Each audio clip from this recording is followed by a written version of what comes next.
bit easier because it's, of Cool. course, the hotel's 130 years old, so. 130 years old. So this is Jessica. Hi, Jessica. Hello. She knows some of the history, which is awesome. Yes. She's got her cheat sheet, but that's okay. She's going to tell us a little bit about what's going on here at the historic Windsor Hotel. Alrighty, so the hotel was first established June 16th, 1892. So the idea behind the Windsor, before it was created, was they needed a hotel somewhere here in South Georgia for Northerners coming down to the South, Snowbirds as we call them.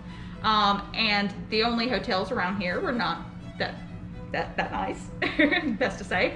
And so a bunch of the more rich proprietors here in town, including John T. Windsor, who the hotel is named after, and a few of the guys that you'll see in pictures around here, such as Crawford Wheatley, they put in a little bit of money towards this place to help it get it going, but they had thought of the conception of this place, and so one of the first things that they had to reckon with is where they wanted the hotel at.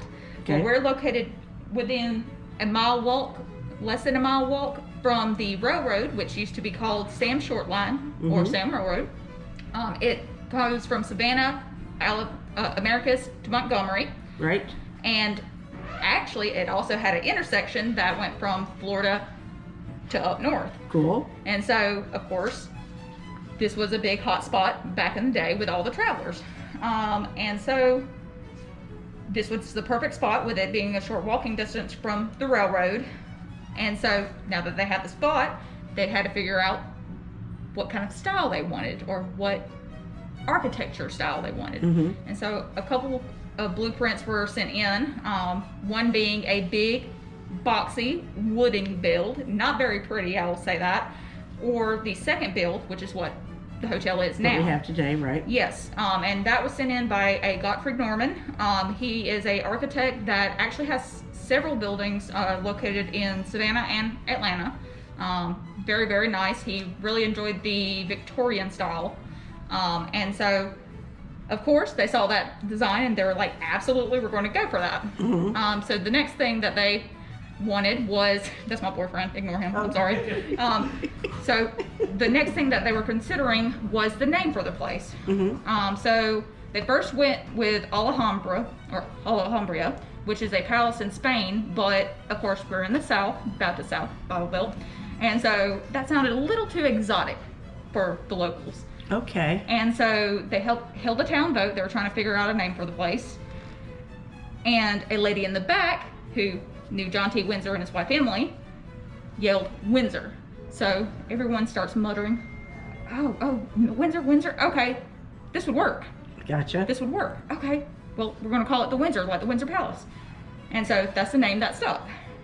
And next thing that they had to consider was the budget for the place. So the original intended budget would have been $80,000, which in today's time is about $6 to $7 million.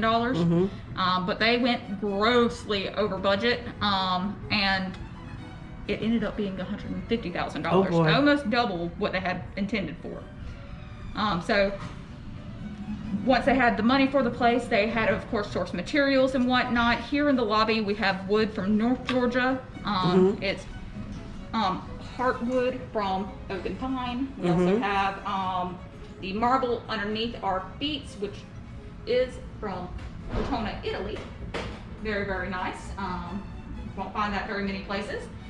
We also have the brick outside of the hotel, which was sourced from a local company here in Americus. Unfortunately, it is no longer a brick making company, but that was the best bet to keep monetary down.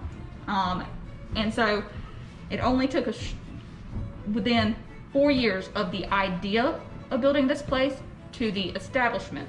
And so when June 16th, 1892 rolled around, we have 5 floors to this hotel.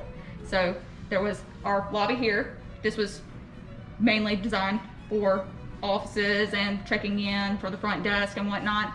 We also had guest rooms on the 2nd, 3rd, and 4th floor. Then on the 5th floor, we had a ballroom. Very, very nice, big space. Wow. Yes, yes. Nice wooden floors that, unfortunately, it wasn't renovated, but it would be very nice if it was. Still nice and updated. And so that day they had a huge celebration for the opening of the hotel. Of course, ladies in their gowns and men in their suits. Right. And so this hotel had over 1,000 people in it. Wow, at that that's time. awesome. Quite a few. Oh, Mark found something cool. A kissing bench. Courting bench. The hotel is just absolutely lovely. The balconies on the floor above us are super cool.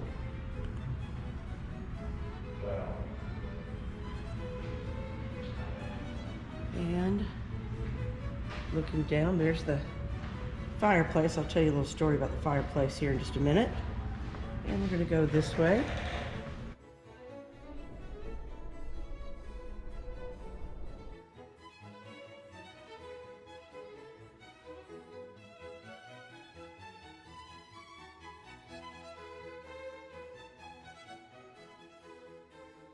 Back inside. We need to find out where the original elevator was, where the supposed incident happened. What are you talking about? There was a woman that was killed here in an elevator shaft. This is the Rosalind Carter tea parlor. They must have some parties here and events.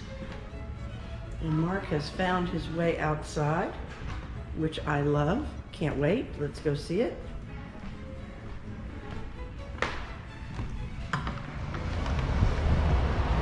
And we're outside. Look at the bar. Yep, I see that.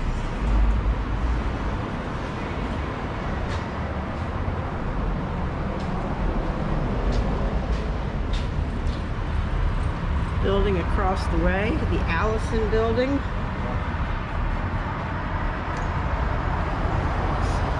They say in the evenings you can see things, figures up in there. We'll come out here later. Downtown Americus. This is a great patio. I think we'll be out here later to enjoy a beverage. This one's closed in and this one down here is open. Just beautiful. And the tower, absolutely gorgeous.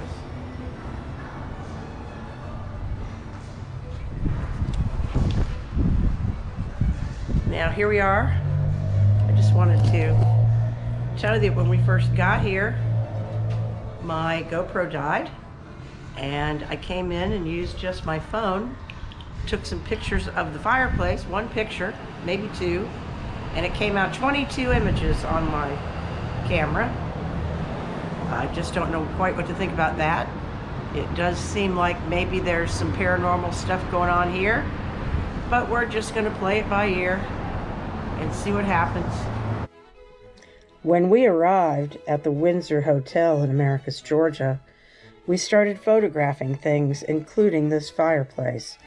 I snapped 2 images on my cell phone, and later, upon checking those images, I discovered 22 shots of the fireplace. I don't know the significance of the number 22, but later I did discover that the housekeeper who had met her death in the elevator shaft was age 22. Up here on the balcony.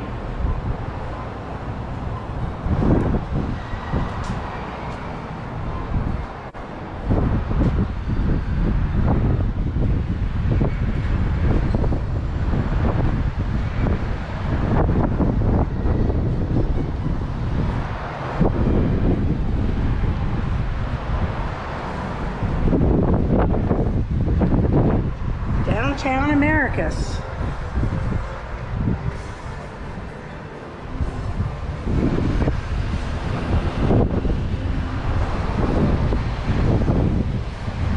Great view from the third floor.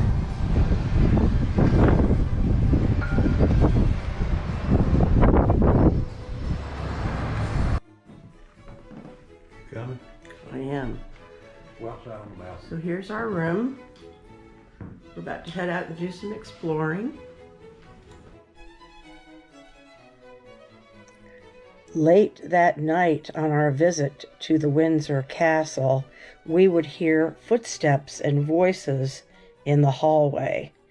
During the time that this hotel was closed, it became sort of an eyesore here in Americus, Georgia, and teenagers would use it as a place to play.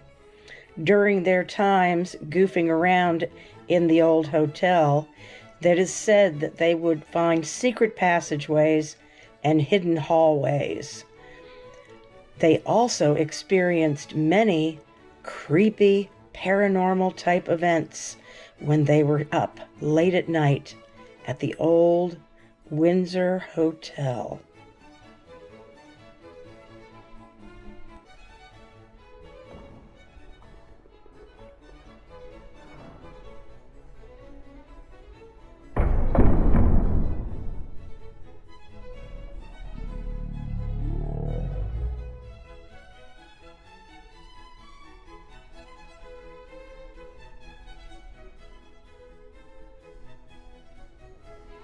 So Mark wouldn't come with me to get ice. I'm up here on the 3rd floor, looking for the ice machine. It kind of leans down. You can see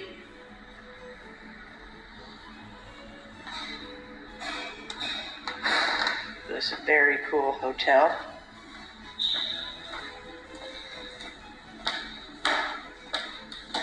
The floor leans.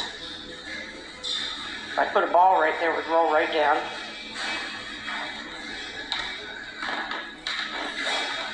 It's a little interesting the way it just leans. And there's your lobby. And out the front window.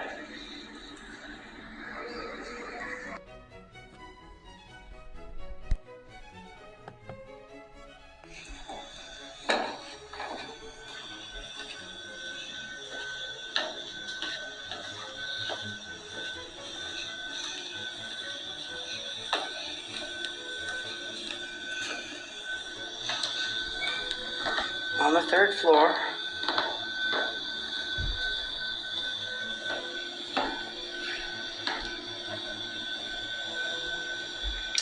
and there's the service elevator.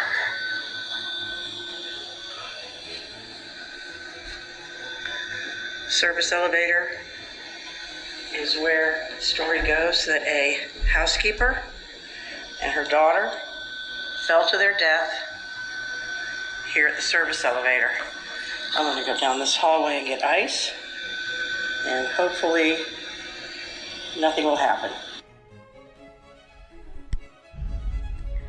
On the 3rd floor, outside of the service elevator, a young housekeeper got into a heated argument with her boyfriend.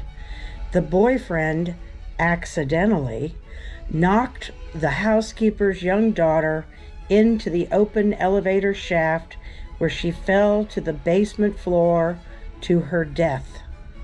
The housekeeper was then pushed herself down the elevator shaft, and she fell onto her daughter's body, and the two of them passed on the basement floor.